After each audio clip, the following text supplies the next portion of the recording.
Okay, so this conversation is for you if you identify as a people pleaser, a perfectionist, someone who constantly feels the need to prove themselves, or someone who has bought into the narrative that we need to shame or self criticize in order to propel ourselves forward. Sound like you? I will confess that despite years of working on myself, I still fall into these traps from time to time, which is why I'm so excited to talk this week with Kamini Wood, a human potential coach. Here we talk about how to raise our awareness, witness our own judge, and make more conscious decisions that align with our core values and needs. Thank you so much, as always, for listening. Welcome to the Impostor Syndrome Files. My name is Kim Meninger, and as an executive coach and former high-tech leader, my personal mission is to help professionals overcome imposter syndrome so that you can advance your career with confidence. Each week, I interview a new guest who brings a powerful perspective to this conversation, including personal stories, best practices, and new insights. The more we talk about this issue, the more we destigmatize imposter syndrome, recognize that we're not alone, and empower ourselves to access the tools and resources that can help us and those around us.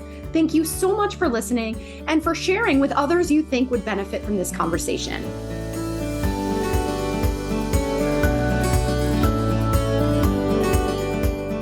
Welcome, Kamini. It is so wonderful to meet you. I'm excited for this conversation, and I'd love to start by inviting you to introduce yourself.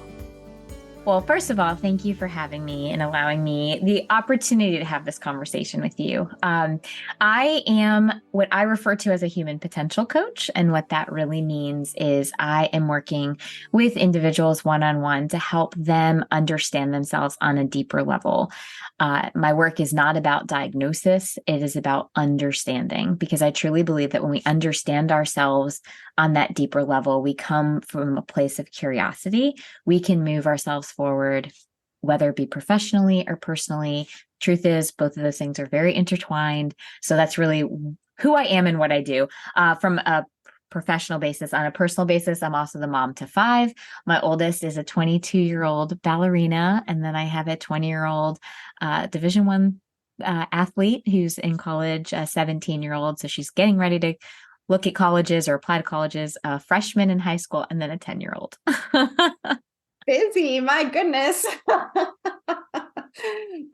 So have you always done this work? Did you have another sort of career that brought you down this path? Yeah, actually, where I am now is not where I actually set out to be. When I first started working in the business world, I actually was part of the .com industry, the .com boom.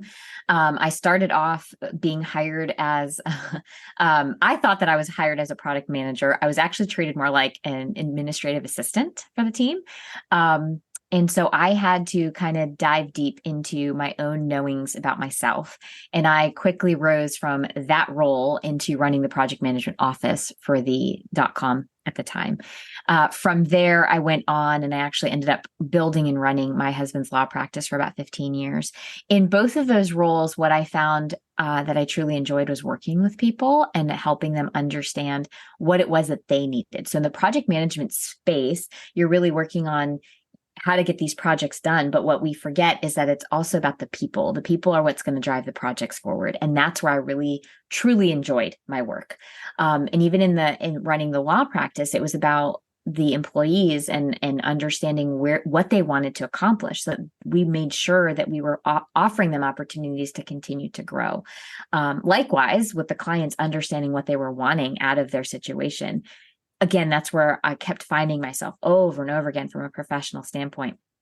Now, there's also the personal aspect I mentioned earlier. Professional and personal are very intertwined.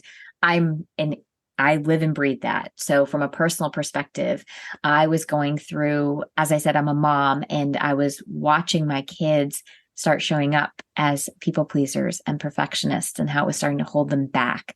And I had that self-reflection moment of, oh, they're getting this from me. And so I went through my own transformation and my own awareness of what was happening and where I was actually holding myself back.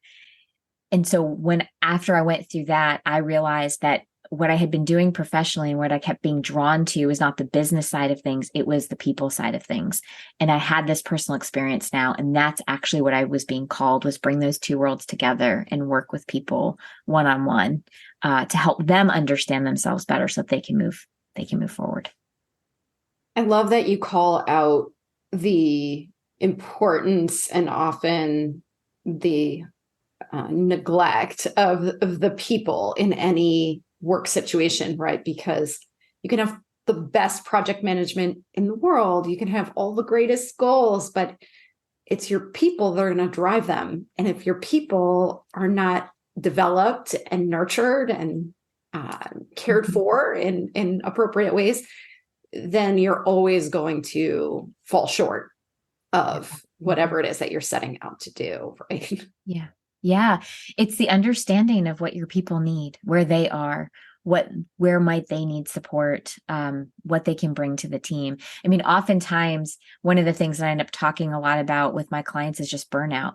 And it comes from this fact of, especially in businesses, we tend to forget that these individuals that are on our team, they're people with feelings and emotions and needs and desires. And when we don't acknowledge those things, there's that lack of being the not being seen. There's a lack of community and tribe. There's the insufficient rewards is what it's often referred to.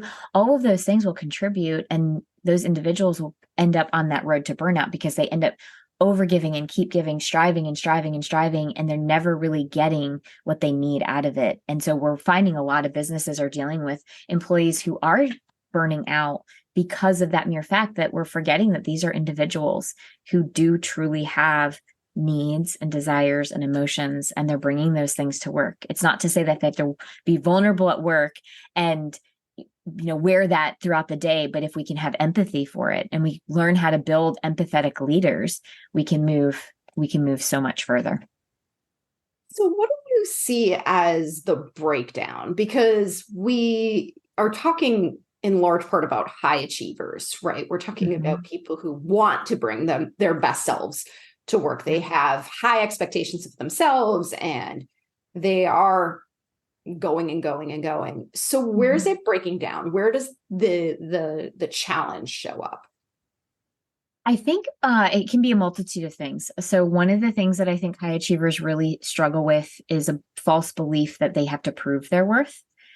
And they don't necessarily know that that's what's operating in the subconscious. So they're continually striving in order to prove that they're worthy of either the role that they have or the title that they have. And that's a slight play on imposter syndrome, right? Because it's the belief that I don't deserve the thing that I have, so I have to continue to prove it. I think the other thing that happens is there is this, and we can say maybe it's society, maybe it's cultural, familial, our own personality. It's one of those or a combination of those where we start to assimilate this idea that if we put ourselves down, that's going to propel us forward.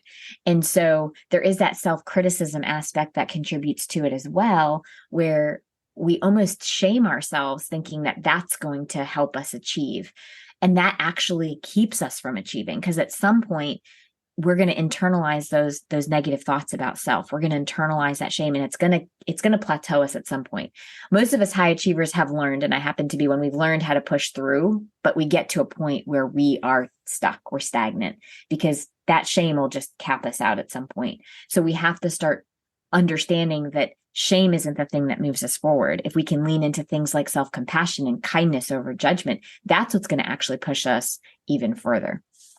You make such a great point. And I see this a lot. I think perfectionism is highly tied to this as well. There's this feeling that if I am not constantly judging myself in some way, right, that I'm going to get too comfortable.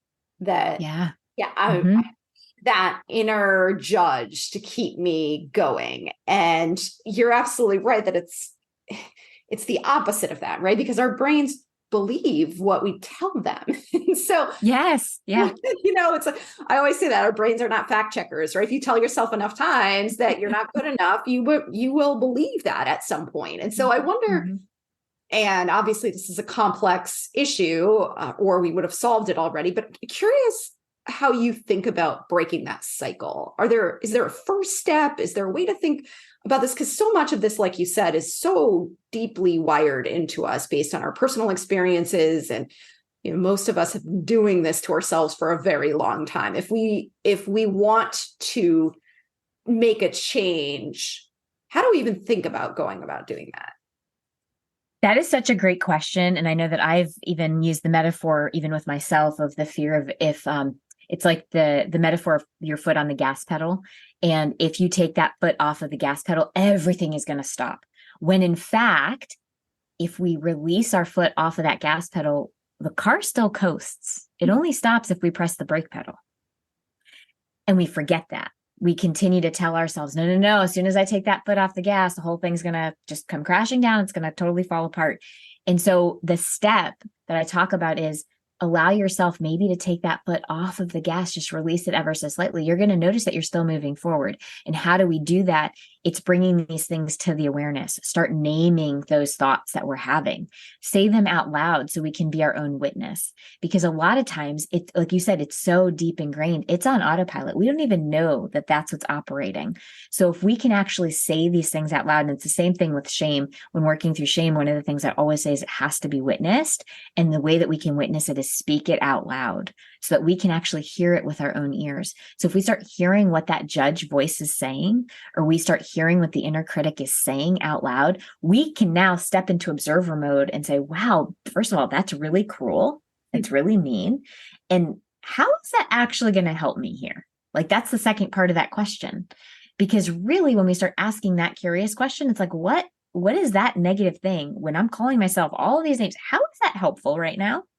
And we'll start to recognize, okay, that's not helpful. What would actually be more helpful right now is if I took an action that meant something that was valuable to me, that might actually move me forward. When I'm just sitting here telling myself that I'm not good enough, not doing much, I'm not moving forward. I'm literally staying put versus, wow, I'm noticing I'm saying that I'm not good enough. And if I were to lean into something that would be meaningful right now, I would take X action. I would do this small little thing to move myself forward. When we don't take the time to actually speak it and witness it, it just plays in the back of our head. So that's really what I talk a lot about, is this idea that awareness is that doorway to change. We have to bring these subconscious thoughts to the conscious so that then we recognize that we do have choice points. We have the choice point to either stay there and go away from where we want to be, or we can make a choice that takes us towards where we want to head. I love that so much, because I think that awareness sounds so simple, but at any given moment, we have so much going on in our brains and in our world. We're constantly bombarded with external stimuli, and our brains are there's so much chatter that we are not. I like how you use the term autopilot, because I think that's a really good way of describing it. We're not conscious of our thoughts, of our behaviors. So much of what we do is reactive as opposed to proactive. And I love the connection between the awareness and choice, because as long as it is happening under the surface, it's always going to be our own reflexive nature that shows up, as opposed to the thoughtfulness or intentionality of saying, wait a second, I can choose a different path here. Yes. Yeah. The distinction I will use oftentimes is reaction versus responding.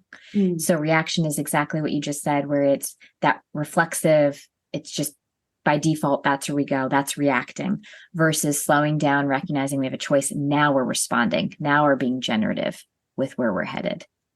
So we're still doing something. There's still some response, so to speak, but one is very passive. It's reactive. It's just, okay, this is just how I normally am. Responding is choosing. I'm actively choosing to do X, Y, or Z. Yeah. And I love that action-oriented nature of what you were sharing earlier too, even going back to that question that you said about how is this helping me? Because I do think that a lot of what's happening in that moment when that judge just gets louder and louder is fear, right? It's fear that something terrible is going to happen, and our brains are swooping in and trying to keep us safe. But the rumination, the constant criticism is not helpful. It's helpful, in my mind, it's helpful to the extent that when it kicks in, it's information, right? It's a signal that your brain has detected a threat. You're afraid of something. But then to examine it further and ask yourself those questions of what would be helpful here, right? Like, what's the action I can take? What's the support I can seek out? Something that moves you out of that place of just swirl, right? Yes, yes.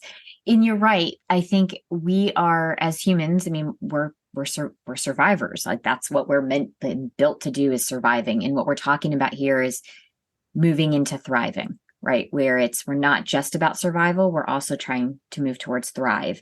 And in order to do that, being aware of those thoughts, they have a purpose. The ruminating thoughts have a purpose. For most of us, that part of us is trying to keep us safe, trying to think about every possible way that this situation could unfold, again, with the intention to survive.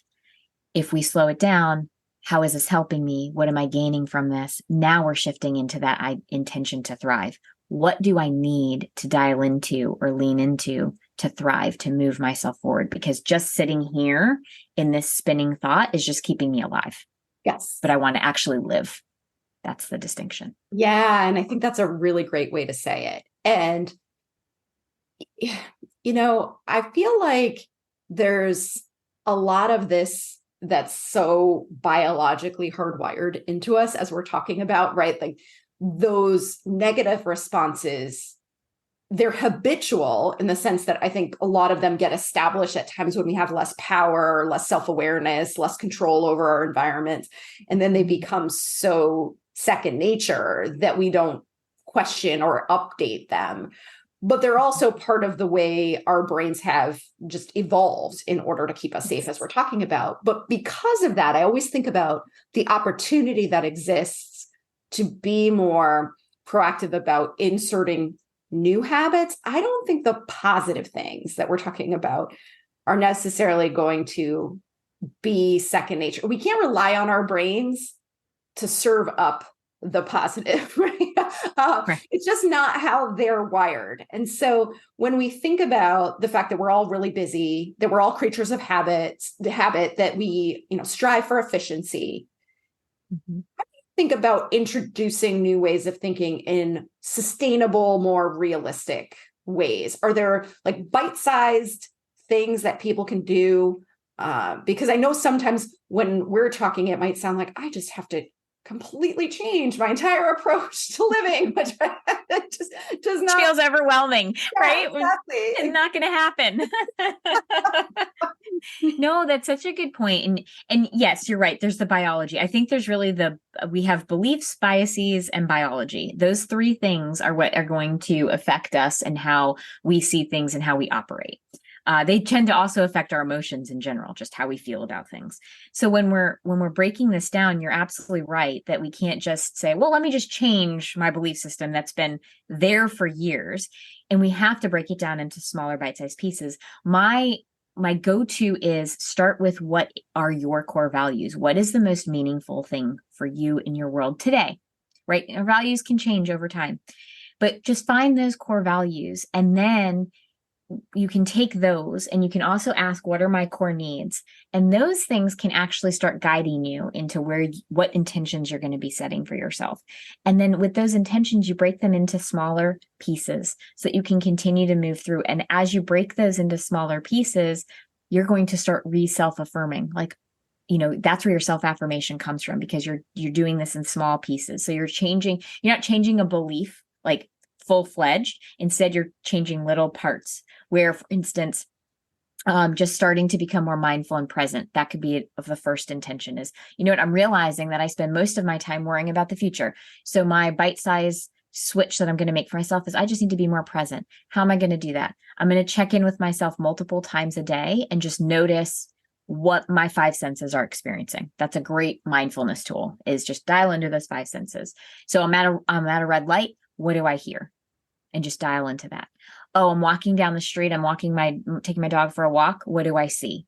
Again, we're bringing ourselves, that's that experiencing the present moment. That could be the bite-sized shift that needs to be made. Then as you become more present, maybe the next step would be to recognize the thoughts that are happening, right? So now we're starting to notice, oh, there's the thought that I'm not good enough. Now we're becoming aware of that. So that's the second part of it. Now, once we're there, how is this helpful, right? So we're breaking it down into start with shifting into out of the go, go, go, go, go, present moment awareness. Now it's, and what am I thinking? Name a couple of those thoughts. Just notice and name them. Then the second part of that is start to challenge it. Is this helping me? What's this really about? Those types of questions. What's actually true about me? And then we can shift it. Those small steps will compound into the larger shift of that limiting belief that we started off with. I really like that paced approach, because I often recommend before you start taking any action, spend some time in observation mode. And that's a lot of what you're talking about, right? It's like, just pay attention to yourself in a new way. Notice your relationship to your environment and what's triggering you and when are you feeling good and things like that, because we just don't often notice in the where there's a physiological response, but we're not necessarily cognitively tuning into that. Yes. Yeah. And a lot of times we'll find most of us we might, like, for instance, I was just talking to a client recently about the propensity to numb and just sort of go numbing, whether it be by TV or some other way of numbing. And what we're talking about here is, okay, we're not going to judge that. We're not going to say that's bad or wrong or shame it. Instead, curiosity, go into that observer mode that you just mentioned, step back from it, recognize what's actually, so there could be an event that creates that trigger moment. What are the thoughts? What are the emotions? What's my body feeling? Who is there when that happens? Like, what are those relationship dynamics? What are those cognitive thoughts, but also what are the feelings that are present?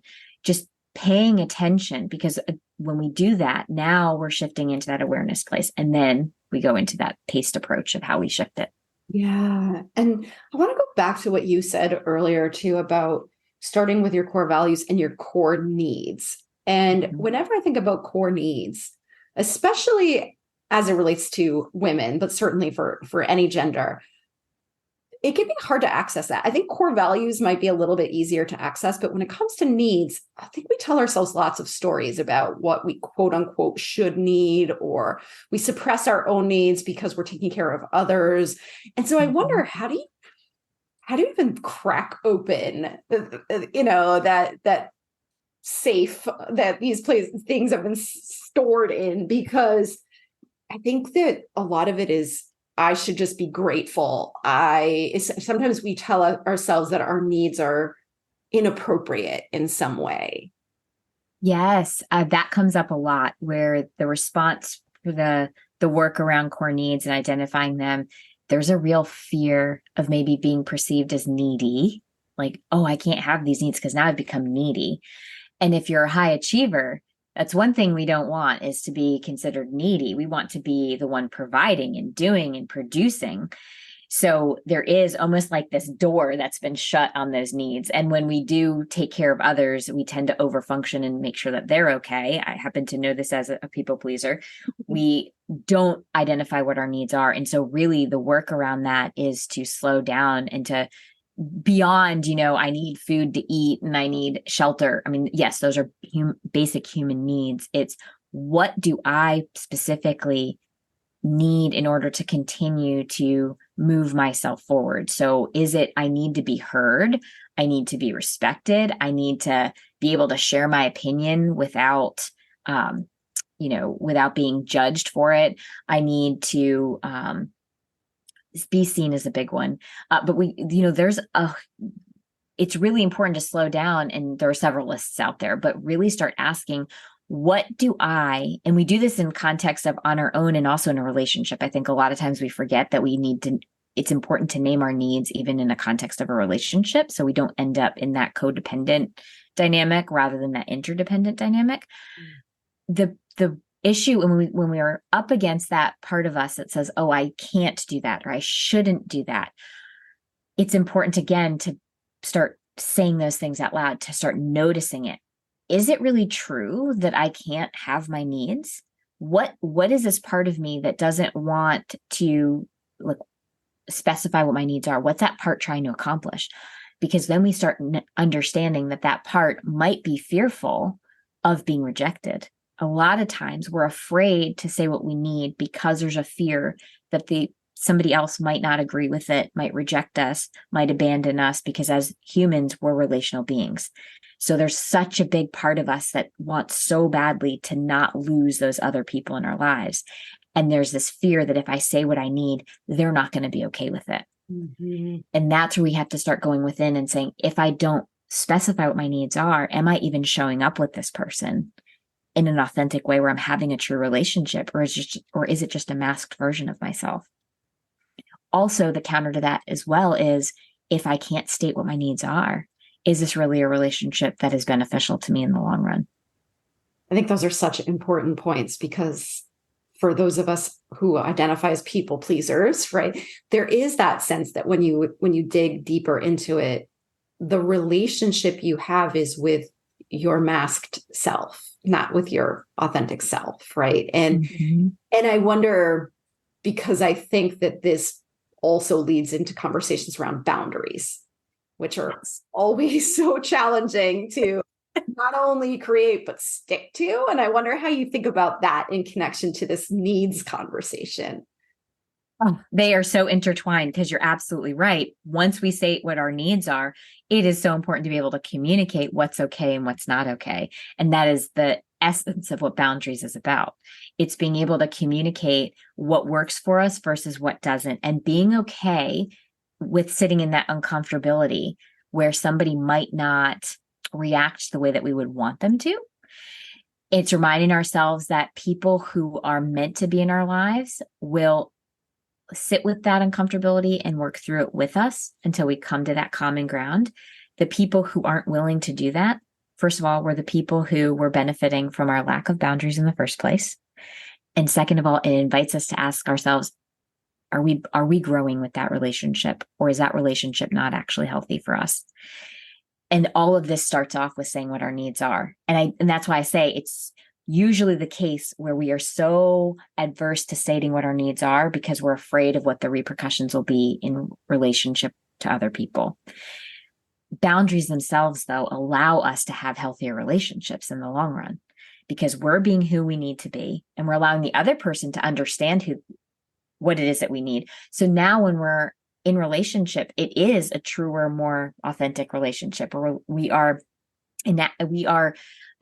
relating to each other from a place of understanding versus from a place of versions of ourselves.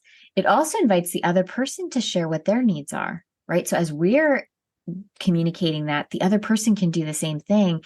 And that's how we have that negotiation and find that common ground with each other. Yeah. And I think about, just to add another level of complexity to this theme, because I wholeheartedly agree with you. And I also think about the scariness around it, especially if it's not something we've been doing for a while. And I think that there's sort of these two dynamics, not to oversimplify, but they're the two that I think about as it relates to the personal and the professional. So you're absolutely right that those two are intertwined. When I think about boundaries, I think the fears might look a little different. So on the personal side, it's that fear of losing that person, right? We've established this dynamic, and if I change anything, they're not going to like me anymore, or they're going to leave, or, something terrible is going to happen. Mm-hmm. On the professional side, I think a lot of it stems from power and this sense that I don't have the right to ask for what I need because my boss's needs are higher up on the hierarchy than mine are. Or if, you go even further than that, right? Boss's boss, whoever's asking me to do something that's out of alignment with my needs, their needs are higher priority than mine, right? So I think, I think we lose a bit of our own personal power when it comes to the way we view some of these different situations. And I wonder if you have thoughts on that too. That's such a great point, because I do think that both are a fear, though. Fear of abandonment of the person leaving our life in terms of a personal perspective, and then fear of being abandoned by our boss or by the company itself if we state what our needs are. And so it's, first of all, let me just say that boundaries themselves, I don't think it's said enough. When we start exerting them and speaking on them, it's going to be uncomfortable. There's a lot of talk out there about boundaries. And I don't think what is really just put out there is an acknowledgement that yes, it's not going to be easy. It's not a cakewalk. It is also equally important to recognize that from a personal perspective, if we don't go through that icky, gross, like uncomfortability, we can't actually grow. I mean, the best metaphor out there is the one of a butterfly or the caterpillar becoming the butterfly. Caterpillar sits in its own goo until it becomes the butterfly. And I know that metaphor seems kind of chintzy at times, where it's like, really, you want me to sit and do? Yes, we kind of have to go through it. Life is, that's the human experience. There's going to be the ickiness.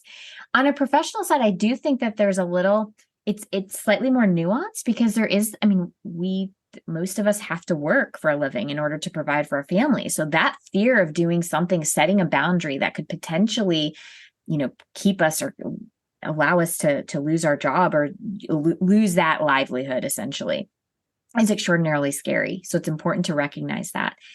It's equally important to ask ourselves, if we're in a position where we are not able to communicate what works for us and what doesn't, in the sense that we're finding ourselves in a toxic environment.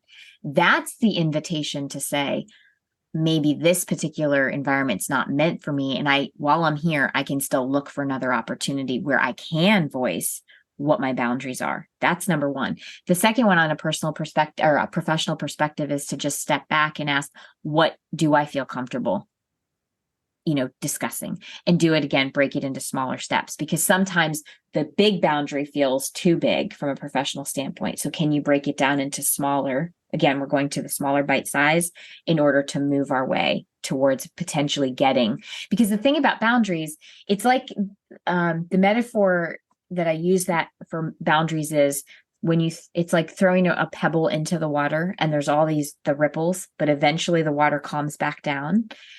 It's the same concept with boundaries. So on a professional perspective, we may not want to throw a big boulder into the water. We might want to throw small pebbles and allow those smaller ripples to settle down, and then maybe see where we are, and then see if there's another boundary we want to set, but another pebble, right? And allow the pebbles to eventually grow in size as we start readjusting whatever that professional perspective is. Does that make sense, the way that I'm describing that? I like that. I like that a lot. And, you're making me think about too. So one of my favorite definitions of assertiveness, because I think a lot of times for those of us who have been people pleasers for a long time, we think of assertiveness as being more on the aggressive end of things, is that if you think of passive as being somebody who prioritizes everybody else's needs and denies their own.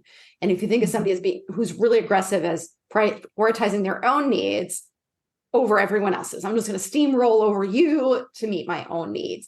Assertiveness is really about prioritizing my own needs at the same time that I prioritize someone else's needs, right? So it becomes a bit of a negotiation. And as you're talking about boundaries, I'm thinking, obviously this requires a certain amount of psychological safety, but we're all driven by our own fragile egos. And so sometimes if the fear is, I'm going to come across as though my needs are more important than this other person's needs, is to actually name it, right? Of like, what I'm hearing you say is that this is what's really important to you right now. And here's something that's important to me. How can we get to a place where we both feel like our needs are being met?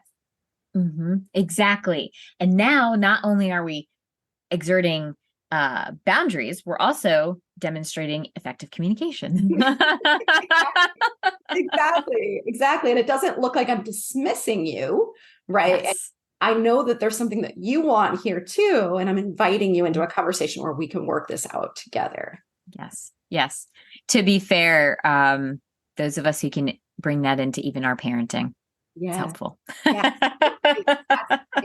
That's a big source of this as well. And even our parenting, like us as children with our parent. Yes. A lot of opportunities to do this work. But I like the way you talk about the small pebbles too, because it is really scary. And I'm glad you acknowledge that there is no easy way to do this. And if you start with the biggest boulder, you're not going to do it, right? It's just not going to work for you. It's not going to work for anybody else. And so taking those baby steps, building those muscles over time is going to make it much easier for everybody involved. Yeah. And I love your example of assertiveness versus aggressiveness, because those individuals who might be recognizing that they've really struggled with overgiving or overfunctioning and not speaking up, one of those pebbles could just be a boundary with oneself, where it's, my boundary is around speaking up my opinion about, and then pick something small. And then that's a way that you're holding that boundary for yourself. And you're also holding that boundary with somebody else. Yes, I am going to speak my opinion about this particular, whatever the subject may be. It's a way to start building a boundary with self, boundaries with others, and also lean into what assertiveness can look like, to break down the belief that assertiveness might mean aggressiveness. Mm-hmm. How do we reframe that? Assertiveness could mean, for me today, assertiveness means I'm going to speak my opinion about what type of food I want for dinner. Yes. Excellent. Wonderful. And then you build off of that. Yeah, I think that's a really good example. And it reminds me too of an article I read recently that was talking about, we think we're making people happy when we are being unwilling to share our opinions on things. And actually people get frustrated by that, right? So if someone says like, what do you want for dinner? Oh, I don't care. That actually makes the other person's job harder, right? So I just experienced this with my oldest son the other day. He asked me where I wanted to grab breakfast. And I said, I don't know, whatever you want. And he's like, oh my gosh, just decide. So I think that's helpful too, to remind ourselves that even when we think we're pleasing other people, we're not achieving that goal. So it's better to go back to the basic values and needs. Right? Yes, exactly. This is such an amazing conversation, Kamini. I really appreciate your insights, and I'm sure there are others who would love to know where they can find more of you and in the world, what other resources you have available.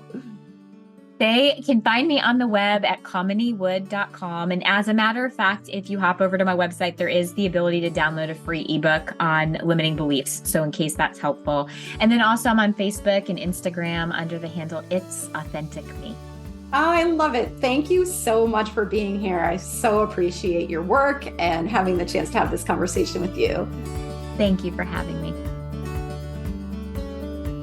Thanks so much for listening to the Impostor Syndrome Files. If you would like to continue this conversation in a safe and trusted space, I would love for you to join my virtual discussion group every Thursday at 12 p.m. Eastern. For the past several years, the group has been limited to women, but it is now open, regardless of gender, to anyone who is interested in exploring and troubleshooting common workplace challenges, building better awareness of ourselves and others, and becoming more inclusive allies at work.